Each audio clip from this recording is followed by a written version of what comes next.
All right, sketching. You know, for me, it took quite a while to adapt from pen and paper, and I still enjoy pen and paper quite a bit.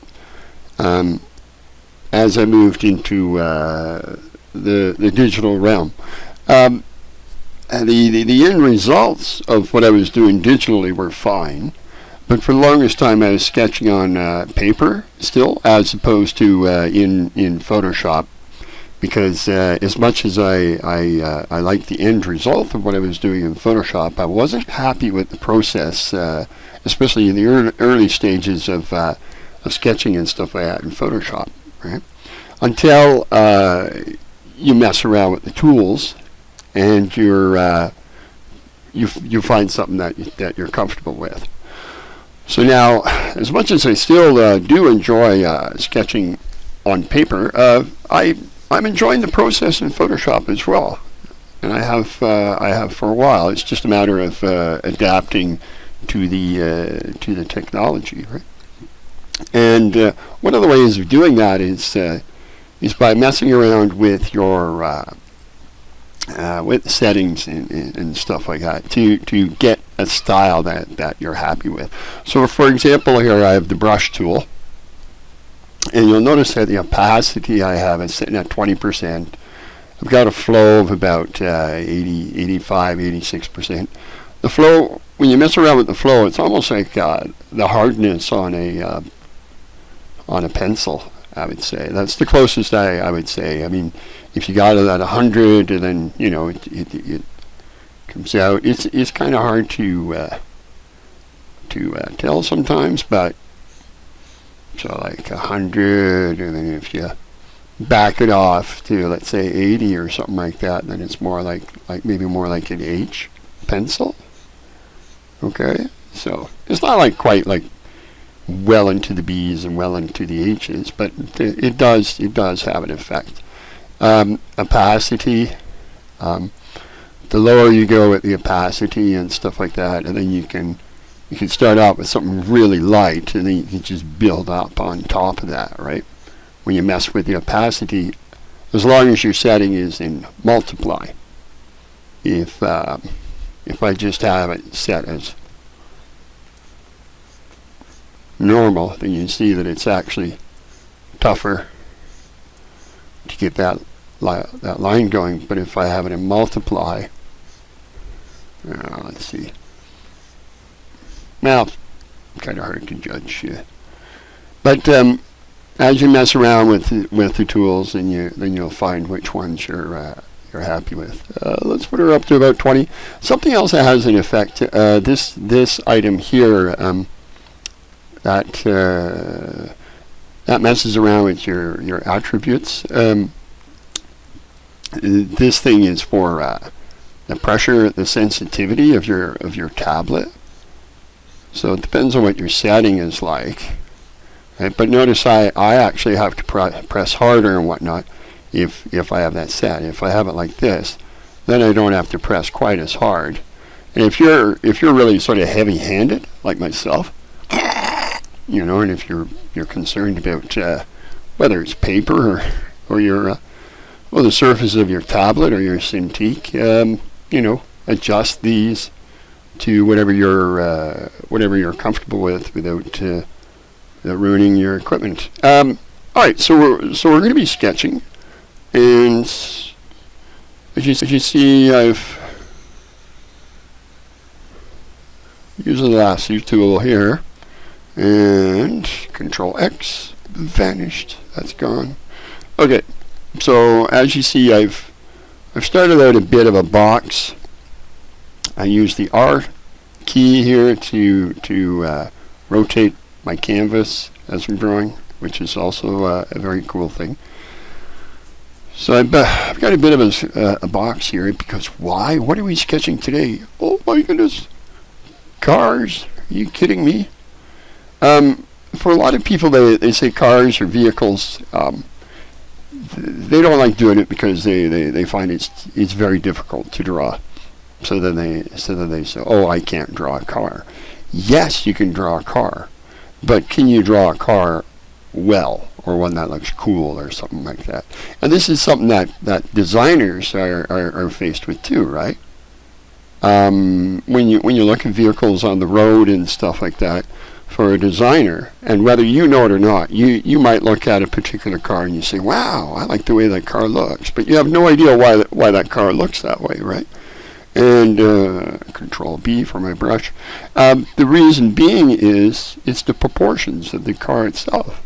So most of us, if we're trying to draw a car or something like that, and we go, "Oh, car," and then there you go. Oh, I think it's like a box. And you throw these wheels on there, these tires. Let's bump this up a bit. You're throwing these tires on there, right?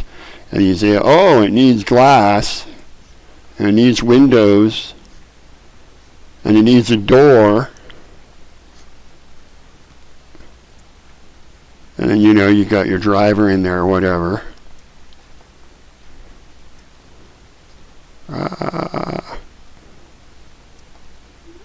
Then you go, see, I can't draw a car, I suck. No, you don't. It's just about observing the world around you, especially as a designer. Okay, so you know that this thing, like this drawing here, it looks bah, because simply because there's no car that's designed like that, right? Cars generally, like the doors don't cut into the wheels and things like that, right? For cars, it's all about proportions. So, for example, if you want to draw, let's say a typical, like let's say a sedan or something like that, and then you have to think about the proportions of the thing. So let's say here's the body of the car, and then you got these wheels, like push these forward a bit, and then you have to think about the doors. Now, one of the things that we commonly do when we try to draw cars is we cut the doors into the wheels like this. It just doesn't happen. Maybe on certain vans and stuff it does, but the front to the door, the cut for the front to the door is usually behind the wheel. Yes, Lamborghinis and stuff like that. Okay, they'll there are examples. But for a regular sedan, if you're just drawing a regular sedan, okay, and then here's that, you say, all right, that's the next door, and then lean that windshield back, right?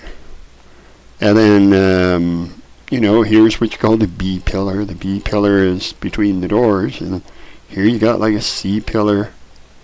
The C pillar is the pillar in the back, right? And then maybe I'll extend that a bit. And then the back wheel, you'll notice that in most cars, the back door does cut into the wheel well.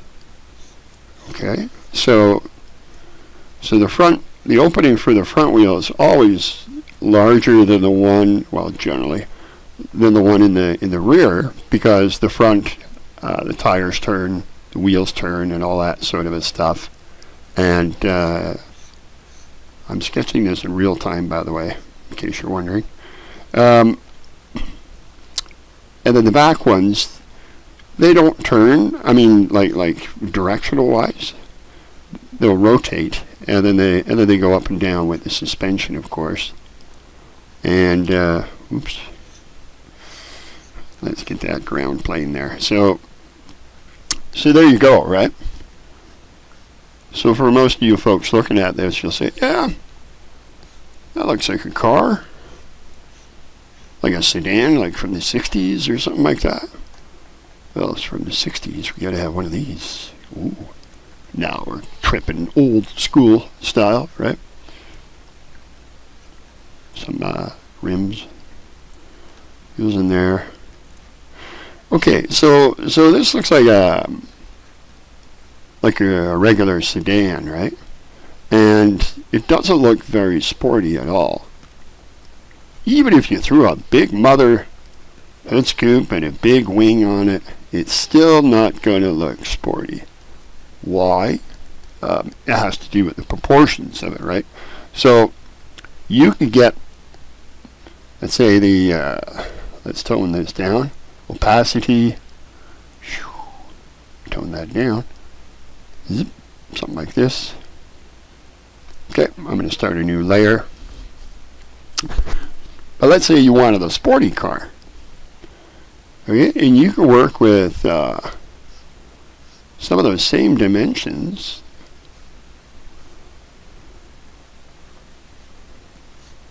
You know, so my lower body length and stuff like that is the same. Here's my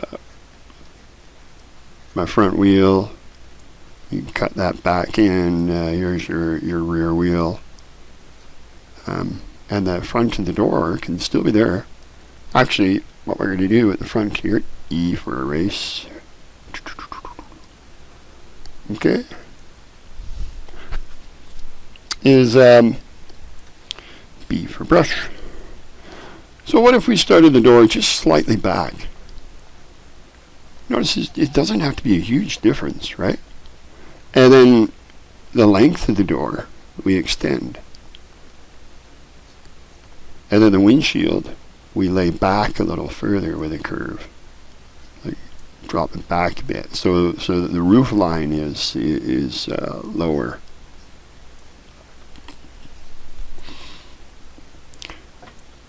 And then we can leave the B pillar right out, and there you got a C pillar.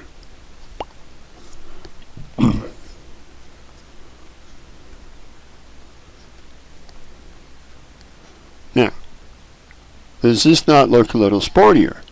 And notice I haven't changed anything about the lower shape of the car at all, except shifted the start of the door back a bit, and I lengthened the door, and I messed around with the upper part of the car. And then right away it has become a sportier car. And that's the way it's done. All it is just simply playing around with the proportions, the shape of the car, and that's how you get the sporty shape. Okay, pickup truck. Let's see if you want to do a pickup truck instead. Okay, so layer 3. We'll take layer 3 right out, so we're left with our original shape. So you want a pickup truck or something like that. You say, I want to do a truck. Trucks are hard though. And then you want that truck to be higher off the ground. Let's say you want to make it a four-wheel drive truck or something like that, right? So pickup trucks. So here's your the door opening. In Australia, well, they used to have it over here too, like cars like the El Camino, the Ranchero. If you Google them, you'll see that they're actually pickup trucks that are based on cars, and they're very popular, or were, in Australia. Australia is shutting down the car industry. General Motors and Toyota are the last to shut down their operations this year, 2017. Ford, Nissan, all those guys, they've shut down their operations already in Australia, which is a shame. Okay, so pickup trucks, and then now if we want to jack up the pickup truck a little bit, we'll just raise the body. E for erase. I don't like the shape of that. Let's throw the wheel in. B for brush. Throw that wheel in, the wheel tire thing in first, and then I'm going to shape the fenders after that. And notice the tires for this pickup truck. They're roughly the same size as the tires of the original sedan that I drew. And let me see. All right, there we go with the opening. And with pickup trucks, cabs are separate from the beds of the truck. And the beds, you can have different style of beds. You can have step side, or the regular bed like that in a pickup truck. And there you go. you now have a pickup truck. Alright, not as tough looking as some of today's pickup trucks, shall we say, but for this example, just fine.